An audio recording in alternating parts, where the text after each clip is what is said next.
Hi, I'm Skylar. If you'd like to delete the contents and settings of your iPod and have the software restore with a fresh version from Apple, all you have to be sure of is that you're connected to Wi-Fi when you do it. That'll be the fastest way for new software to download to your iPod.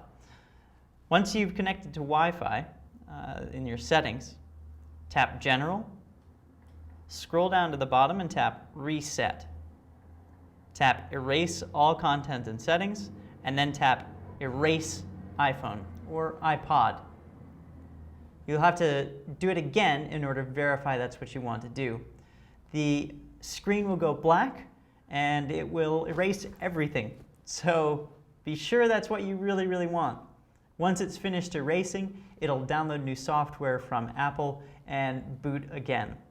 Sign in with your Apple ID and you've got a fresh iPod waiting for whatever you want. Thanks for watching. I'm Skylar.